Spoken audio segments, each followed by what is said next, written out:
My name is Mawande Ntontela. I'm an associate in CMS South Africa's Corporate Investigations and Forensics Practice. The rapid rise of cyber risk in South Africa. South Africa has in recent years seen a stark increase in the commission of crimes relating to cybercrime and cybersecurity breaches. It is thus no surprise that South Africa has rapidly garnered the reputation of a global hotspot for cybercrime, ranking 6th in the world for cybercrime density. What is cyber risk? Broadly speaking, cyber risk relates to a risk of financial loss, operational disruption, and/or damage resulting from the failure of certain digital systems and technologies used for various operational and informational functions in an organization. This risk is introduced to network systems through the unauthorized access, use, disclosure, disruption, or modification of the system. The various forms of cyber attacks. Malware. Malware is commonly known as a malicious code or software inserted into a system to compromise the confidentiality, integrity, or the availability of the data.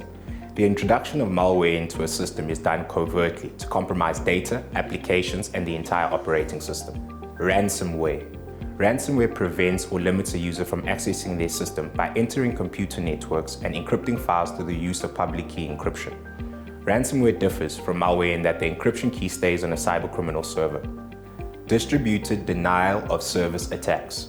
Distributed denial of service attacks, or DDoS attacks, are designed to render an online service unavailable by overwhelming it with excessive traffic from various sources. The response time of a website would typically slow down significantly, which has the consequence of preventing access to the website during a DDoS attack. Business email compromise. Generally speaking, business email compromise scams are a form of email cybercrime, which is intended to target an organization for purposes of defrauding it. WhatsApp scams. WhatsApp scams have become a prevalent and effective tool to commit identity theft.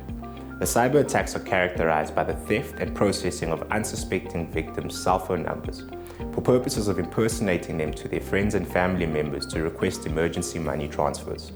Risk factors and common mistakes. Inadequate training and human error. An organization's employees are often a first line of defense against cyber attacks. Cyber attacks are often perpetrated by targeting employees who fail to observe the appropriate cybersecurity protocols during the course of their employment. A lack of an incident response plan.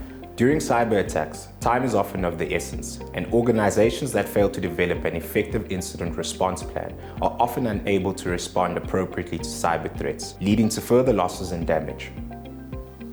Legacy systems versus intermittent system and software updates. Legacy systems are associated with outdated technology, which has not been sufficiently updated over time. Organizations hold over legacy systems from early periods in their history in a bid to save costs.